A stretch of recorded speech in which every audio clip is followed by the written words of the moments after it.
In meinem Podcast Kino oder Couch treffe ich jede Woche prominente Menschen aus den unterschiedlichsten Bereichen. Egal ob aus dem Sport, Musik, Kino, Serien oder Entertainment-Business. Und gemeinsam sprechen wir über spannende Filme, Serien und das Leben. Und es wird die alles entscheidende Frage gestellt: Kino oder Couch?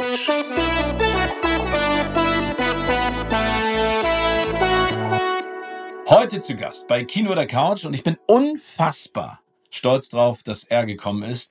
Vielleicht der letzte Superstar, den wir in der Filmbranche noch haben. Mehr als 40 Jahre ist er als Schauspieler und Producer das, woran sich Hollywood misst. In unzähligen Filmen stellt er unter Beweis, wie gut er in Rollen schlüpfen kann. Egal, ob als wagemutiger Draufgänger in Topgun, schmieriger, aber liebevoll umsorgender Bruder in Rayman, als Vietnam-Veteran in Geboren am 4. Juli, als erfolgreicher Sportagent, dem alles genommen wird in Jerry Maguire, als skurriler Motivationstrainer und misogyn in Magnolia, einer meiner absoluten Lieblingsfilme mit ihm, oder als Agent Ethan Hunt in der Mission Impossible Filmreihe. Jedes Mal schaue ich genauso wie ihr gebannt auf die Leinwand, wenn er auftaucht.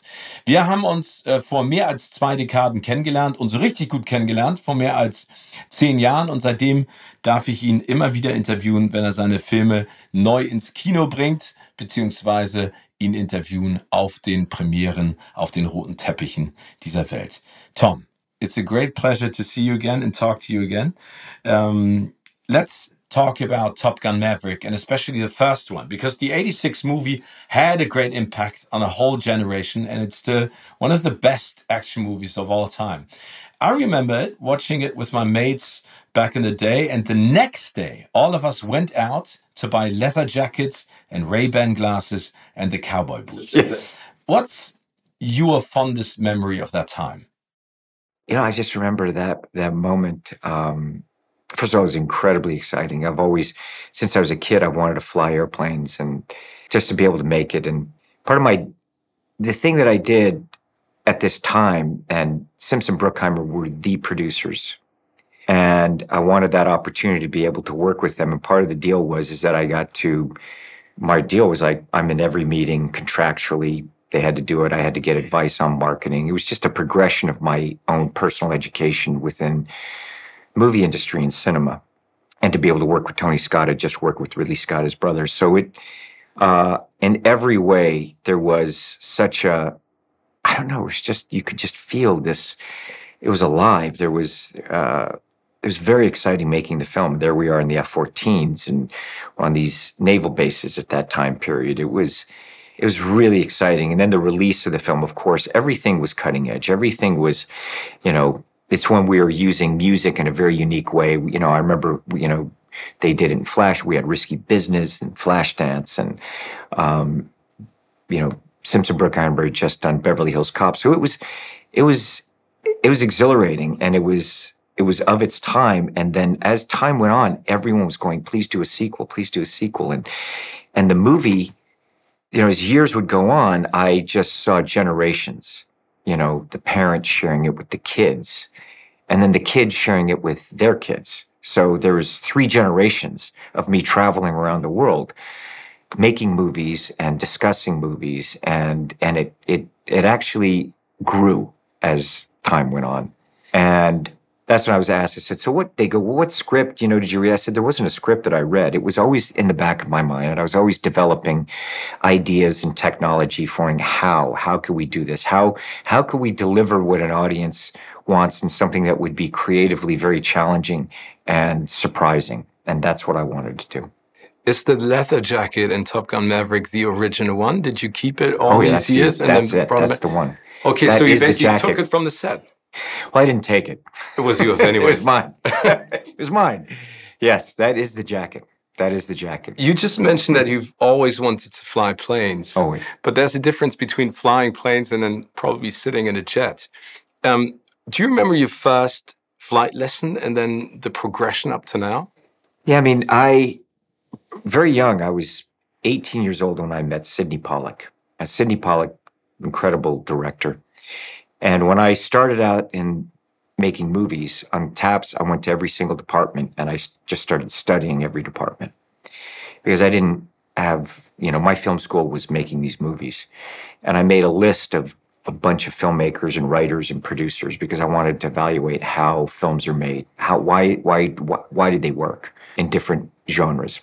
And I went and I signed and hired my agency, and they represented Sidney Pollack. And that was one of the reasons I hired them, is because of the people they had. And so I finally got a meeting with Sidney Pollack, and I'd studied all of his movies. And one of the things, he had an airplane, and he was a pilot. And of course, this is before, years before I made Top Gun. And we just spent a lot of time. He was actually, at the time, cutting Tootsie. So they said, you have 20 minutes with Mr. Pollack. And Sidney and I, Mr. Pollack and I, Sidney, ended up spending hours together and became lifelong friends. And part of our relationship was aviation. So even when I made Top Gun, I flew with the Blue Angels. Part of my contract was that I had to fly in the F-14 and I had to film in the F-14. So Tony Scott developed a camera that had 5 minutes of film so that I could film myself in the plane. So that was part of my contract. It's like, if I'm going to do this, these are the stipulations on how. There was many, but one of them was that. And I'm someone who, I work 7 days a week, and I'm privileged to be able to do that. I've grown up on movie sets and writers' rooms and mixing stages and editing rooms, sleeping in the editing rooms. And Sidney, we finished the firm, and he said, I know you're passionate about flying and you're passionate about cinema. He said, fly now or you're never going to have that. So because I grew up, I had a picture of a P-51 and a Spitfire.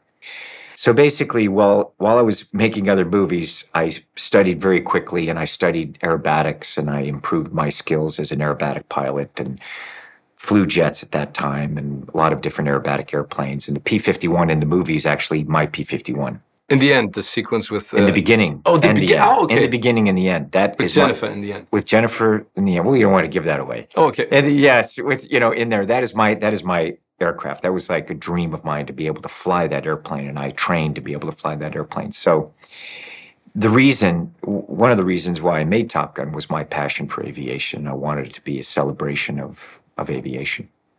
I've never seen anything like it in Top Gun Maverick. I think this is up to now my favorite movie of all times, because I love the sequences that you guys did in the air. Honest to your heart, because I had to throw up while watching the movie a couple of times, just seeing you in the jet. How difficult was it for you? I mean, is there going to be like an extended version called Top Gun Maverick Extreme where we can see you dealing with nauseousness? And I'm lucky I don't get nauseous. I had it once on Top Gun in the F-14. On my first flight, I had that. And luckily, I fly a lot of aerobatics.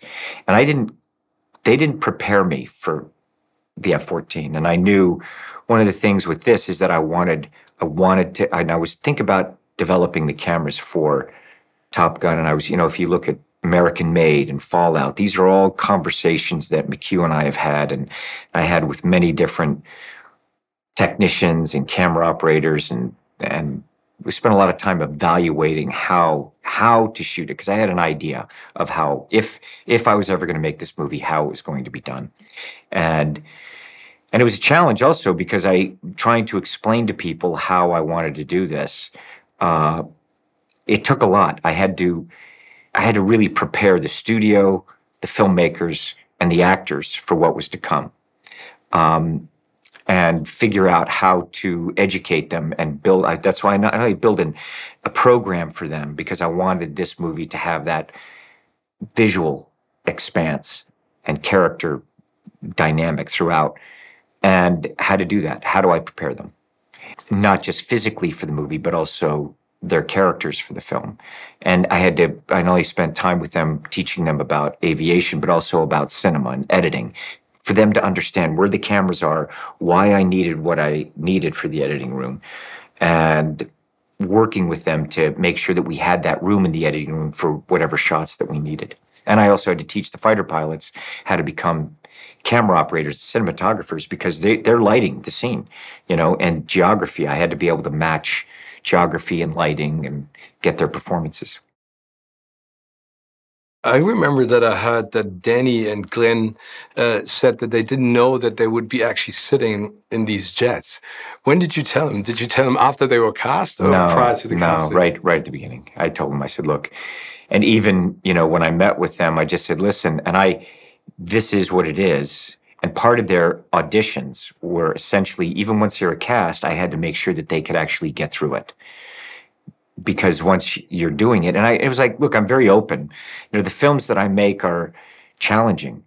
They're challenging, not just the mission movies and these, but they're things that I'm trying to do practically and creatively that take a lot. And it's 7 days a week. And so I talked to them about it. And what I did is I shot a test for them, for myself, for the audio, for the studio, for everyone to understand, and for the Navy to be able to go, look, the studio's like, we want to shoot all the aerial stuff first. It's better. I said, guys, I'm not doing that. We can't do it. Oh, no. And they'd come back. We understand you don't want to do it. But Tom, let's do it. I said, listen, you've never done this. No one's ever done that, what we're about to do.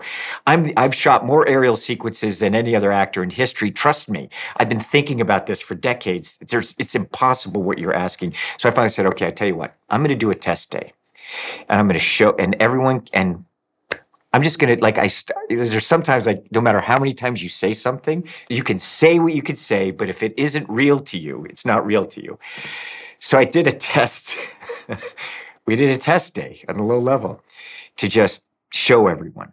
And I wanted to do it for the studio, for everyone in production, just to go to give them an estimation of effort, what it's going to take, and to show the actors also what they're going to do.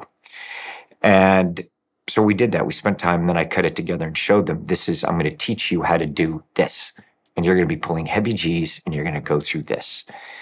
And so they knew it. And part of it was, listen, and I also said, I'm very open with people, and I'm like, and it's not for everyone, and I just want to know, if you want this kind of adventure, this is the adventure, and this is what I expect. And if you don't want to do it, totally fine. But this is the deal.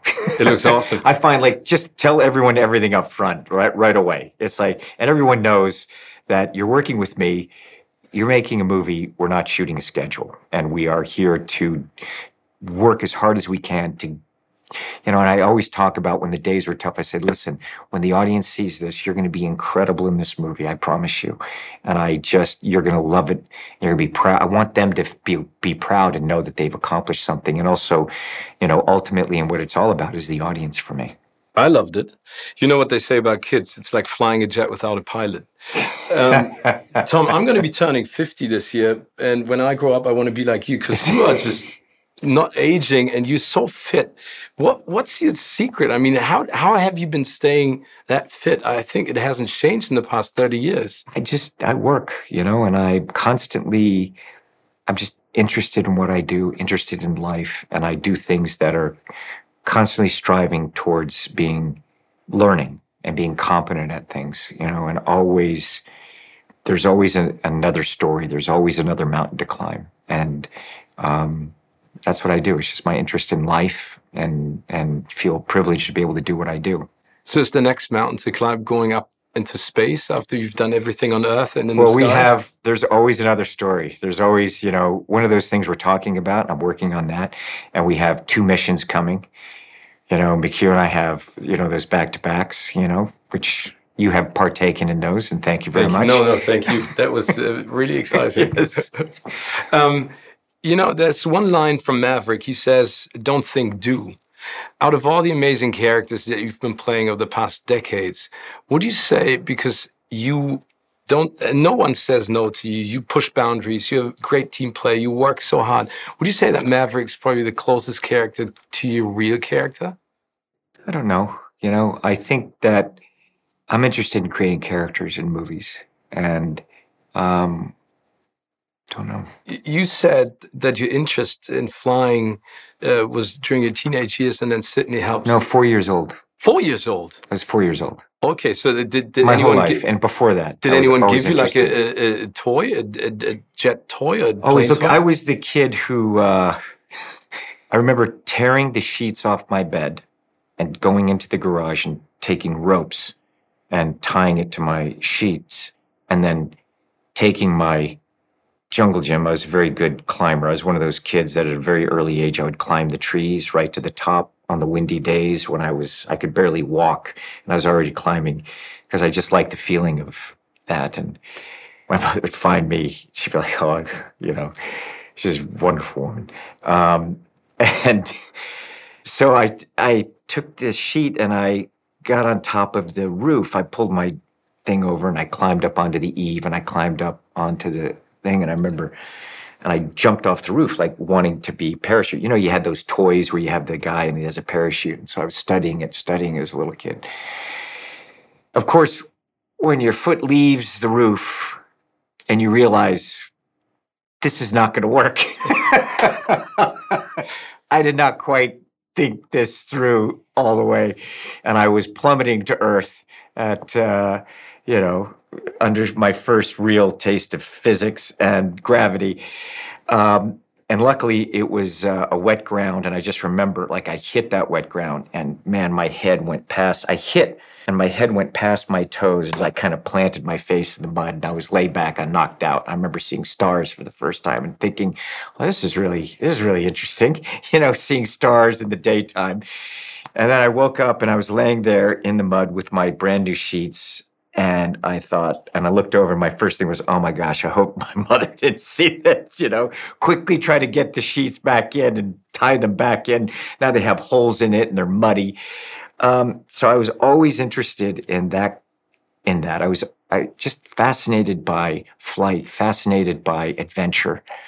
I was a child that I was in school and constantly, and I went to a lot of different schools and we traveled, but I constantly stories. I thought of stories and characters, and I would create characters and write scenes as a kid. Is there one movie that you remember watching as a kid that triggered your interest in going into that business and becoming an actor? There are many films for me, not just one. It wasn't one singular moment for me. It was a whole thing of that just, I loved movies. And when I made money and I worked as a kid, not in movies, but I had jobs always.